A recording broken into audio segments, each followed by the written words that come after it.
એ આપણે સૌએ સાંભળ્યું. હવે અહીંના લોકલ ભાઈ બહેનોમાંથી કોઈને કંઈક વાત કરવી હોય તો એમને હું આમંત્રણ આપું છું. હું ગોપાલભાઈ પ્રજાપતિને વિનંતી કરું કે પોતાનું 5 મિનિટ પોતાનું વક્તવ્ય આપે. અહીંયા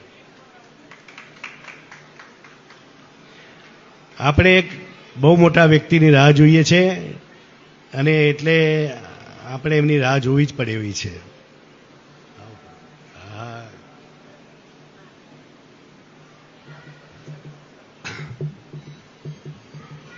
પંકજભાઈનો ફોટો જોઈએ તો પણ આપણને એમ લાગે કે આનું વ્યક્તિમત્વ કેટલું મોટું હશે.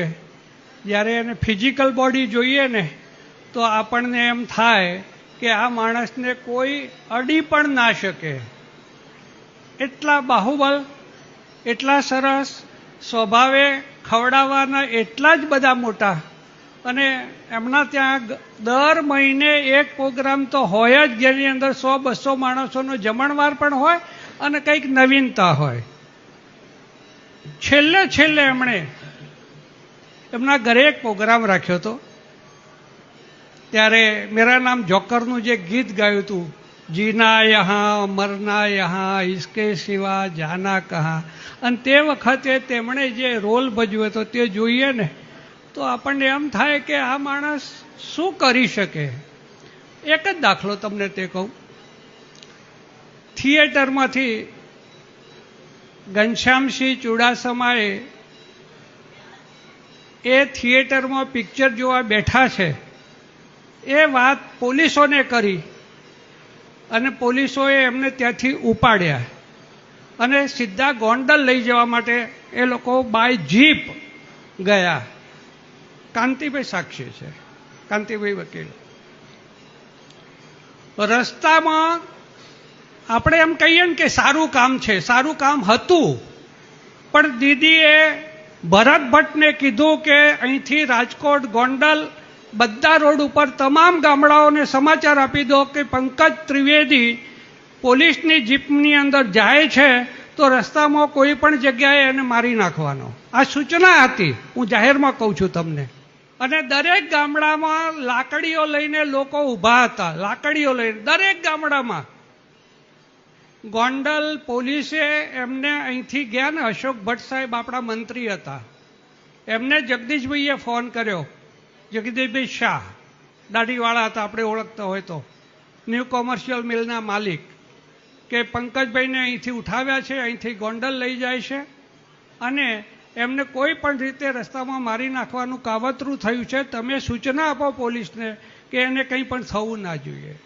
અને અશોકભાઈ ભટ્ટે પોલીસના ડીઆઈજીને ફોન કરીને કહ્યું કે ભાઈ એને કંઈ થવું ના જોઈએ, આ ખોટી રીતે સંડોવણી છે.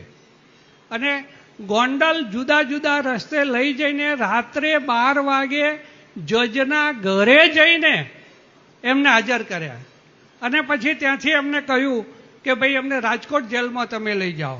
તો ગામડાના રસ્તે રાજકોટ જેલમાં લઈ ગયા પંકજભાઈને.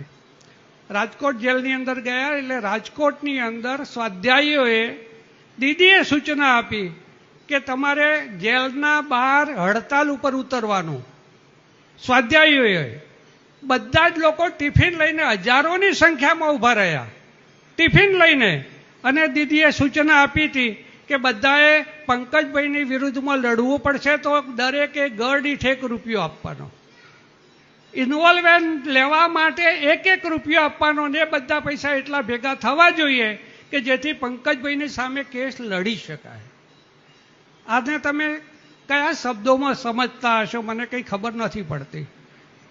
એક સામૂહિક રૂપ કેટલું ખરાબ પરિણામ લાવી શકે.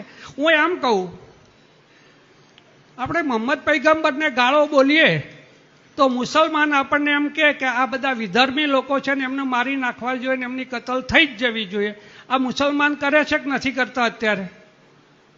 અને આ સ્વાધ્યાયીઓએ એ જ કામ કર્યું કે બીજું કર્યું? આપણે એમ કહીએ છીએ કે તેરી મેરી ક્યાં હે સગાઈ, હમ દોનો હૈ ભાઈ ભાઈ. એ શબ્દના આધાર ઉપર નાત જાત ભૂલીને બધા લોકોએ પ્રેમ કર્યો એકબીજાને. પણ મારવા માટે જ્યારે એક વાત, શું પંકજભાઈએ ગુનો શું કર્યો? તો આજ સુધીમાં કોઈ પણ માણસ સ્વાધ્યાયને પૂછો કે પંકજભાઈનો ગુનો શું હતો? ફક્ત એમણે એક જ વસ્તુ કીધી હતી કે દાદા, અમે લોકોએ જે અમારા ભગવાનનો ભાગ કાઢીને તમારી પાસે જે પૈસા આપ્યા છે તે ભગવાનના કાર્યમાં, સત્કાર્ય માટે વપરાવા જોઈએ. કચ્છની અંદર જે ભૂકંપ આવ્યો છે તે ભૂકંપની અંદર જે કુટુંબોને નુકસાન થયું છે તેમના ત્યાં આગળ તે પૈસા વપરાવા જોઈએ, આટલી જ માગણી હતી. પણ તેમનું કહેવું એવું હતું કે તમે મને પૈસા આપ્યા પછી તેનો હિસાબ માગવાનો તમને કોઈ અધિકાર નથી. હવે આ કેવી વાત? આપણે કોઈને દાન કરીએ છીએ તો આપણે એ તો વિચાર કરીએ ને કે આ સુપાત્ર છે કે કુપાત્ર છે. પાત્ર જોઈને દાન કરવું જોઈએ. દાદા દાખલો આપતા હતા કે વાઘરી જો આપણી પાસેથી દાન લઈ જાય અને એ જાળ નાખીને કબૂતરને મારી નાખે ને તો એનું પાપ આપણને લાગે. આ દાદાનો દાખલો. તો આપણે લોકોએ આપણો ભગવાનનો ભાગ કાઢીને દાદાને આપ્યો અને દાદાએ એનો ઉપયોગ આવી રીતે કર્યો, દીદીએ તેનો ઉપયોગ આવી રીતે કર્યો, તો આ ખોટું છે મારી દ્રષ્ટિએ. કદાચ તમને સાચું પણ લાગતું હોય. પંકજભાઈને ત્યાં આગળ રાજકોટની જેલમાં ઝેર આપીને મારી નાખવાનું કાવતરું થયું. સારું થયું જયરાજસિંહ જાડેજાનું, એ વખતે જેલમાં હતો અને એને ખબર પડી કે અહીંયા જેલમાં એક બ્રાહ્મણ આવ્યો છે ને એને મારી નાખવાનું કાવતરું થયું છે.